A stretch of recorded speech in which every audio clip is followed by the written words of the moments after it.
जय हिंद साथियों, NTPC PY के सीरीज में स्वागत है आपका। इस सीरीज का ये वीडियो नंबर 5 है। अगर आपने इससे पहले वाला वीडियो नहीं देखा इस सीरीज का तो जाकर के जरूर देख लीजिएगा। एनटीपीसी का स्पेशल एक प्लेलिस्ट बना हुआ है। इस सीरीज को शुरू करने का एक ही मकसद है कि ज्यादा से ज्यादा क्वेश्चन को हम लोग प्रैक्टिस कर सकें और एनटीपीसी में मैथ्स का क्या लेवल रहता है और किस प्रकार के सवाल आपके एनटीपीसी में पूछे जाते हैं और उन सभी सवालों को कैसे बेहतर अप्रोच के साथ कम समय में कैसे सॉल्व करेंगे, वो सारी अप्रोच मैं इस सीरीज में बता रहा हूं। तो इस सीरीज के साथ जुड़ना ना भूलें। जुड़ने के लिए कोई शुल्क नहीं लग रहा है, सिर्फ आपको करना है चैनल को सब्सक्राइब, साथ ही साथ बेल आइकन भी ऑल कर लीजिएगा। ठीक है, तो चलिए आज की क्लास को शुरू करते हैं और इस सीरीज को आगे बढ़ाते हैं। और आज की क्लास का सबसे पहला सवाल 2019 शिफ्ट 2 में ये सवाल पूछा गया था और बहुत ही इंपॉर्टेंट इंफॉर्मेशन आप लोगों को देनी है ये कि बहुत ही जल्द एनटीपीसी का स्पेशल मैथ्स का बैच हम यहाँ पे लॉन्च करने वाले हैं फ्री ऑफ कॉस्ट। ठीक है, इसी चैनल पर। तो इसी चैनल के साथ जुड़ जाइए बेहतरीन तरीके से अगर आप मैथ्स की तैयारी करना चाहते हैं तो। ठीक है, तो आइए बढ़ते हैं सवाल की ओर। सवाल क्या कह रहा है यहाँ पे पढ़िए कि एक त्रिभुज का परिमाप जो दिया गया है 200 है। यदि इसकी दो भुजाएं बराबर हैं और तीसरी भुजा बराबर भुजाओं से 20 अधिक है तो तीसरी भुजा की लंबाई क्या होगी, ये पूछा है। तीसरी भुजा की लंबाई क्या होगी मेरे भाई, ये बताना है। तो एक भुजा x मान लेते हैं, दूसरी भुजा x मान लेते हैं, दोनों बराबर है। और तीसरी भुजा जो है वो दूसरी दोनों भुजाओं से 20 अधिक है। और ये तीनों का एडिशन जो है मेरे भाई, तीनों का एडिशन जो होता है परिमाप होता है। तीन भुजा है, तीनों भुजाओं को ऐड करेंगे तो इसका परिमाप आ जाएगा। ठीक, तो यहाँ पे आपके पास 3x आ गया। 3x के बराबर आपका कितना आ गया, तो आप कहेंगे आपके पास आ गया, सीधा सा हम डायरेक्ट लिख देते हैं 180 आ जाएगा। 20 माइनस करेंगे तो x का वैल्यू कितना आ जाएगा मेरे भाई, तो आप कहेंगे 60 आ जाएगा। और 60 आ जाएगा, ये वैल्यू पूछा है क्योंकि हमें वैल्यू क्या पूछा है, तीसरी भुजा। तो तीसरी भुजा ये हो जाएगी क्योंकि पहली भुजा जो ये है, दूसरी भुजा ये है और तीसरी भुजा ये है। तो x प्लस हो जाएगा यहाँ पे 20 हो जाएगा, यानी कि 60 और 20 80। ऑप्शन तीसरा इसका सही उत्तर हो जाएगा। ये तो x और फैक्ट्स मान करके आप बना लिए मेरे भाई, एक्स और फैक्ट्स नहीं मानना है। सीधा से अप्रोच मानिए कि एक त्रिभुज है मेरे भाई, उसका परिमाप यानी कि तीनों भुजाओं का योग दिया गया है। तो तीनों भुजाओं का योग यानी कि मेरे भाई 3 का वैल्यू आपके पास 200 दिया गया है, जिसमें से एक भुजा क्या है 20 अधिक है। 20 अधिक है, बराबर करने के लिए घटा देते हैं 20। ठीक, तो 3 का वैल्यू आपके पास कितना आ गया, तो 3 का वैल्यू मेरे पास आप कहेंगे मेरे भाई 180 आ गया। तो एक का वैल्यू कितना आ जाएगा, एक का वैल्यू कहेंगे 60 आ गया, जिसमें से 20 अधिक है। सीधा सा आप क्या कीजिए 20 जोड़ दीजिए, 20 और 60 कितना हो जाएगा 80। ऑप्शन तीसरा सही उत्तर हो जाएगा, कुछ नहीं करना था। ठीक है, ऐसे सवालों को ऐसे नहीं बनाना मेरे भाई, एक्स फैक्स टैक्स कुछ नहीं मानना, सीधा क्या करना है टैक्स वाला लगाना है। ठीक है, इस प्रकार से सॉल्व कीजिए, मजा आ जाएगा। ठीक है, वीडियो पसंद आ रहा है तो लाइक जरूर कीजिएगा। अगला सवाल देखिए, 28 दिसंबर 2020 शिफ्ट 1 का सवाल है। सवाल क्या कह रहा है मेरे भाई, आइए पढ़ते हैं। वह सबसे बड़ी संख्या जो 155, 260 और 315 को विभाजित करेगी और शेषफल क्रमशः 5, 10 और 15 देगी मेरे भाई। शेषफल ये दे रहा है, तो सीधा सा अगर हम जो हमारा ये संख्या है इसमें से इसको घटा देते हैं तो ओरिजिनल नंबर अगर हम यहाँ पे चेक करें तो 150 आएगा यहाँ से। सीधा सा इसमें से इसको माइनस करेंगे तो 100 260 में जाएगा तो आपका बचेगा 250 बचेगा। 315 में आपका 15 घटेगा तो कितना जाएगा, आप कहेंगे 300।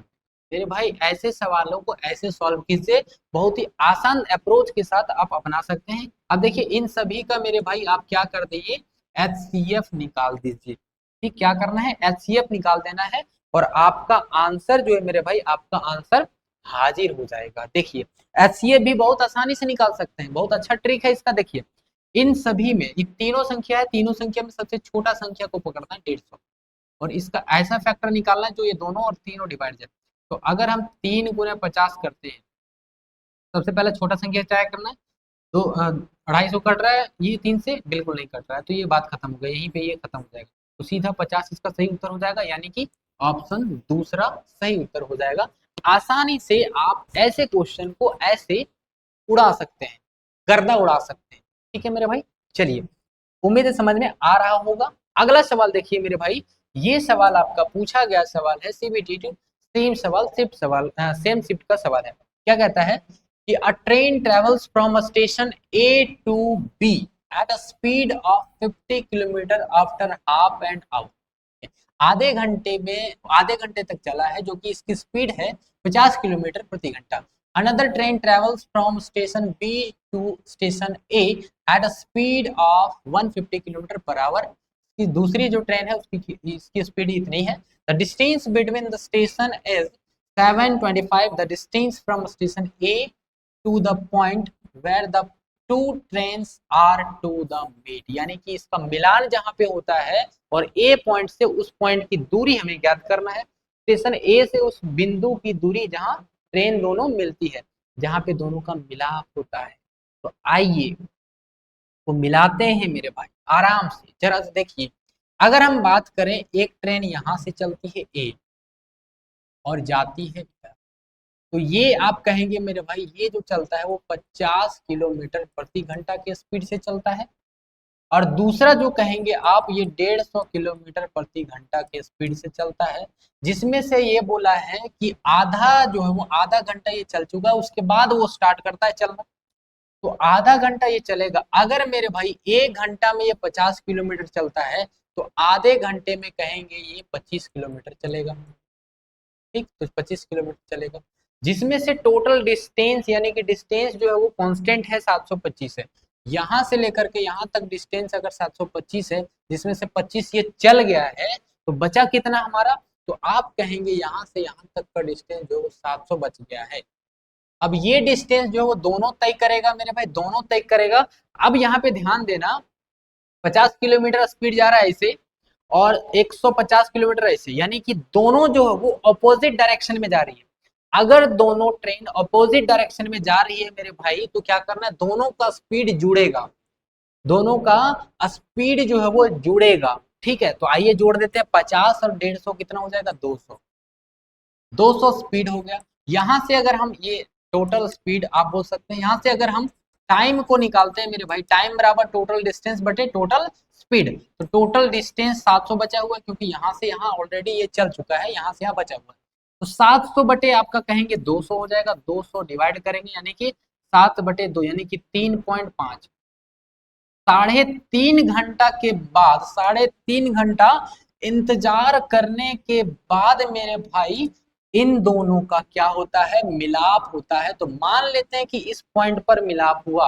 हम मैथ्स का स्टूडेंट है, मान लेते हैं।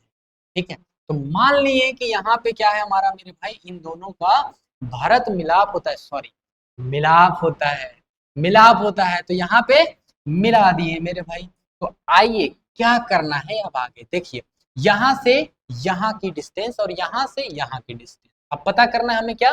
तो किलोमीटर में पता करना, सभी किलोमीटर में है। ए से उस बिंदु की दूरी जहां पे लोग मिलते हैं, तो दूरी ज्ञात करना है मेरे भाई। तो डिस्टेंस ज्ञात करना है। डिस्टेंस बराबर क्या होता है? तो चाल गुने समय होता है। इसकी चाल 50 है, ए का ही तो पूछा है मेरे भाई। तो 50 है, 50 गुने समय कितना हो जाएगा? इधर 50 किया कि 150 और इधर 25 यानी कि 175 आ गया। 175 डिस्टेंस आया कहाँ से? यहाँ से लेकर के यहाँ तक। 25 ऑलरेडी और चला था, तो 25 और जोड़ देते हैं, तो 75 यानी कि 200 इसका सही उत्तर ऑप्शन तीसरा हो जाएगा मेरे भाई। ऑप्शन तीसरा इसका सही उत्तर हो जाएगा। कितना मजा आ रहा है। आप डायरेक्ट इसको इसको ऐसे भी कर सकते हैं। इतना ये ऐसे भी कोई खास बड़ा तो है नहीं। आप कैलकुलेशन हम समझा रहे हैं इसलिए समय लग रहा है, लेकिन आप जब इसको सॉल्व करेंगे तो आसानी से सॉल्व कर सकते हैं। या तो डायरेक्ट अप्रोच अपनाइए। यहाँ पे मेरे भाई क्या करना है, सीधा सा कि 50 है, 50 जो चला है, कितना चला है? 25 चलेगा। तो सीधा सा आप क्या कीजिए, माइनस कर दीजिए और डिवाइड करके इसको सीधा सा आप गुना कर दीजिए। वो भी अप्रोच बताऊंगा, लेकिन कब बताऊंगा ध्यान रखिए।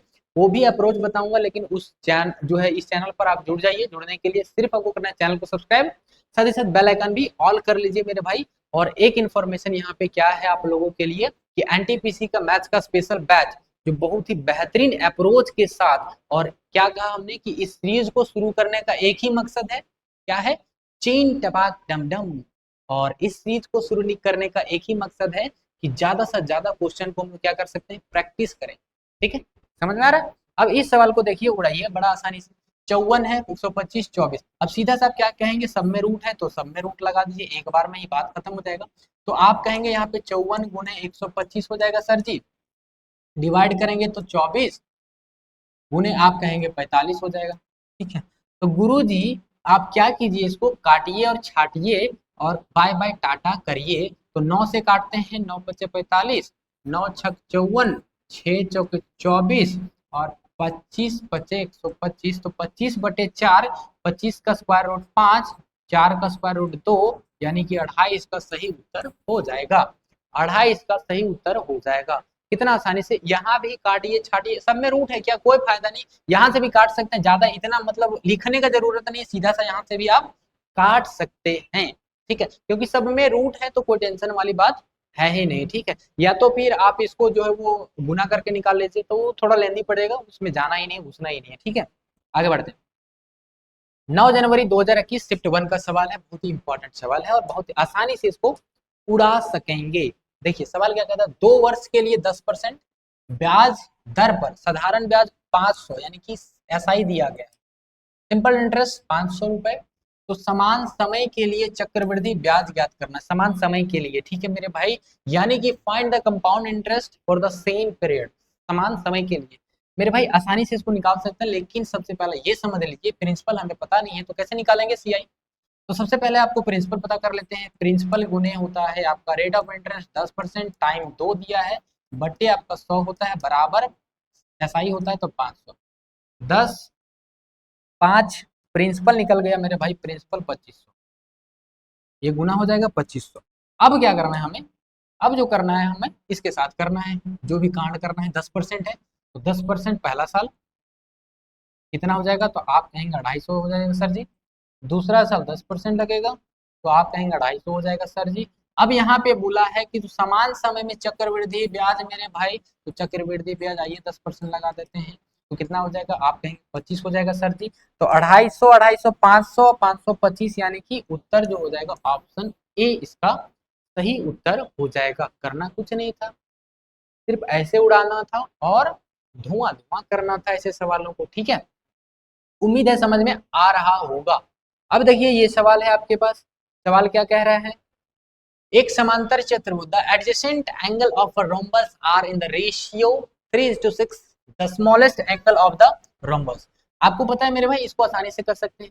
रोम्बस का एडजेसेंट एंगल का जो एंगल होता है वो कितना होता है, 180 डिग्री होता है, दोनों का समीशन अभी बताएंगे, पहले इसको सॉल्व करते हैं। ठीक है, तो ये दोनों का समीशन यानी कि 9 है, 3:6 यानी कि 9 का वैल्यू है 180, 3 का निकालना है मेरे भाई 180 बटे सीधा क्या करना है 9 करना है, गुना क्या करना है 3।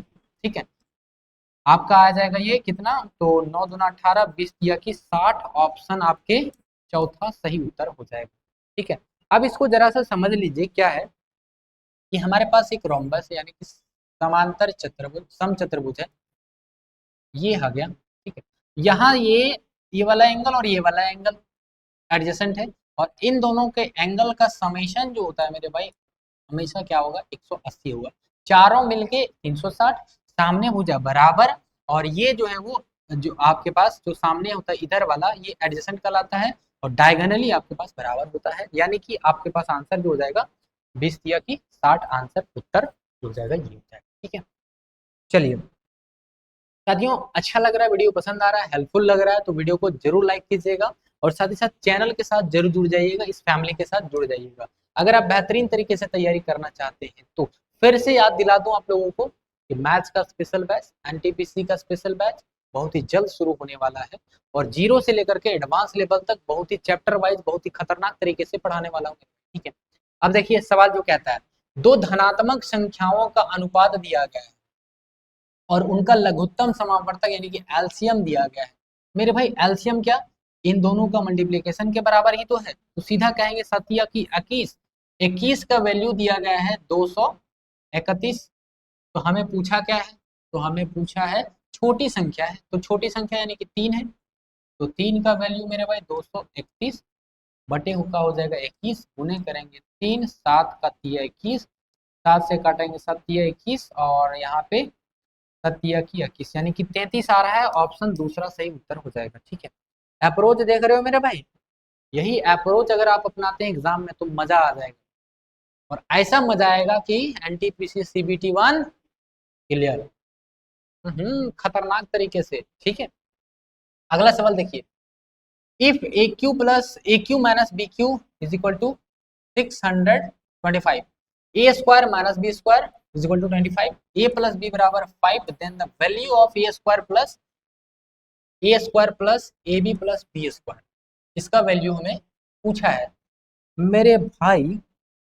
अब जरा सा देखिए यहाँ पे एक जरा मेरे माइंड में स्ट्राइक हुआ है कि ये तो एक कंसेप्ट में बैठ रहा है लेकिन एक तरीका यहाँ पे ये समझ में आ रहा है मेरे भाई, अगर इस प्रकार से A Q minus B Q A square minus B square और ए प्लस बी दिया है और आपसे पूछ दिया है A square plus A B plus B square पूछ दिया है, ठीक है। तो इसको क्या करते हैं, सीधा से क्या करना है, इसको इसमें डिवाइड कीजिए, आपका 5 आएगा, ये जो वैल्यू आएगा फिर इसमें डिवाइड कर दीजिए, आपका 125 आएगा, बात खत्म है मेरे भाई। एक सेकंड नहीं लगा ये अलजेब्रा का सवाल उड़ाने में, सीधा से इसको इसमें डिवाइड कीजिए, 5 आ जाएगा, 25 25 और इसको डिवाइड करेंगे 125, आंसर, बात खत्म। इसका जरा सा कंसेप्ट समझिए आप।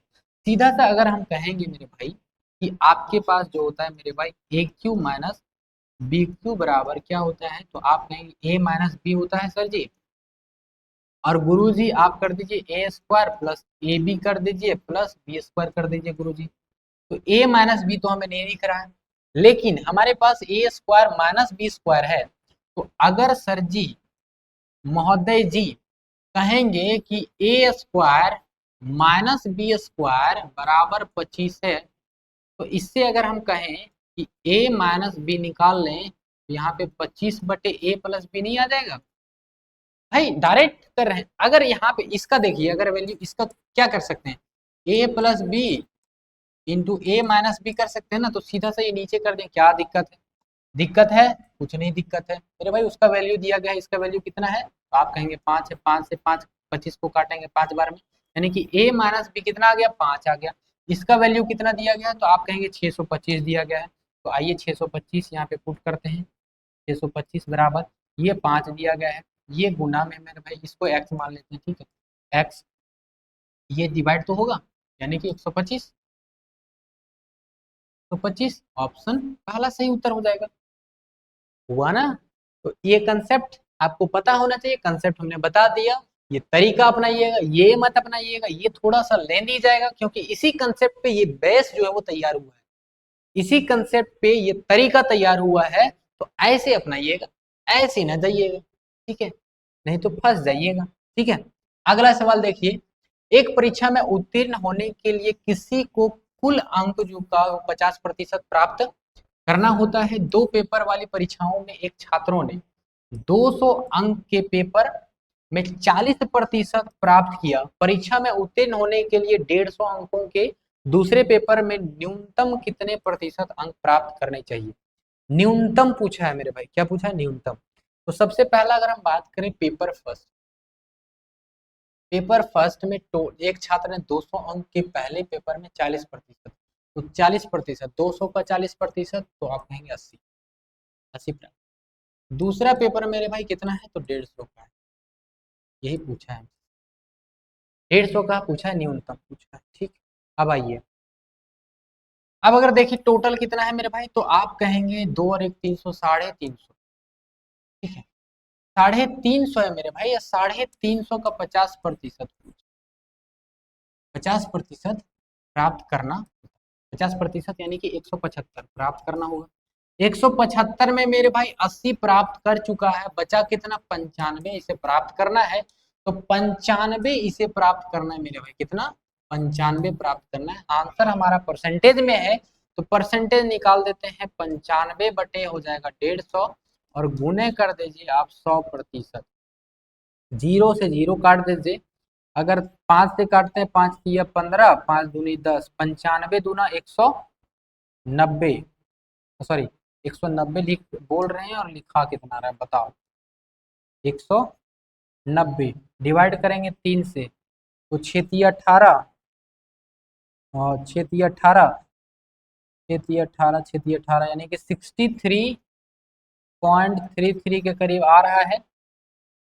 तो यहाँ पे आप देखिए मेरे भाई ऑप्शन जो दिया गया है, ध्यान से सुनिएगा इस चीज को, 63.33, तो अप्रोक्स में जो है आंसर हो जाएगा इसका 64, ठीक है, क्योंकि इस प्रकार के आपके दिए होते हैं तो स्टूडेंट कंफ्यूज हो जाते हैं, तो आपको कंफ्यूज नहीं होना है, ऑप्शन ए इसको टिक करके आना है, ठीक है।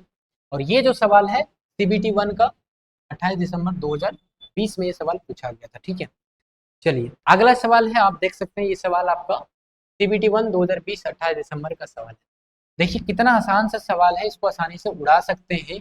2400 के 12% में क्या जोड़ा जाए जिससे योग 5400 के 18% के बराबर हो जाए, उसके बराबर हो जाना चाहिए। कितना जोड़ेंगे? तो सबसे पहले अगर इसमें से इसको घटा दे तो मेरा आंसर आ जाएगा, कितना पड़ेगा? इसका 18%, इसका 18% कितना हो जाएगा? सीधा कहेंगे 54 गुने 18 कर दीजिए सर, कितना आ जाएगा? 8 चौक 32 का 2 हो जाएगा, और यहाँ से आपका कितना हो जाएगा? 8 बचे 40, 40 और 4, 40 और 4 44, 44 और 3 47, 5 5 और 4 9, 972 आया ये, 972 आया। इसका 12%, इसका 12% निकालते हैं तो सीधा 24 गुने हो जाएगा आपका 12, 24 दूना 48, 48 का 8 लिखेंगे, 24 एकम 24, 24 और 2 28, माइनस कर दीजिए, 12 में 8 जाएगा तो 4 यूनिट डिजिट से कीजिए, एक ही में नजर आ रहा है 4, एक ही में नजर आ रहा है, ऑप्शन तीसरा मारिए, राइट आंसर हो जाएगा, ठीक है। साथियों आज का सेशन उम्मीद है पसंद आया होगा, हेल्पफुल लगा तो वीडियो को जरूर लाइक कीजिए और साथियों के साथ शेयर जरूर कीजिएगा। और अगर आप बेहतरीन तरीके से एनटीपीसी की तैयारी करना चाहते हैं तो इस चैनल, इस परिवार के साथ जुड़ जाइए। बेहतरीन तरीके से मैं आपको मैथ्स का तैयारी करवाऊंगा, रीजनिंग का तैयारी करवाऊंगा, और उस लेवल तक मैं आपको जो है वो बनाऊंगा जो आप एनटीपीसी आसानी से क्लियर कर सकेंगे, और वो टाइम बचाना भी मैं आपको आसानी से सिखाने वाला हूँ, ठीक है। तो आज की क्लास में इतना ही, मिलते हैं नेक्स्ट क्लास में, तब तक के लिए जय हिंद।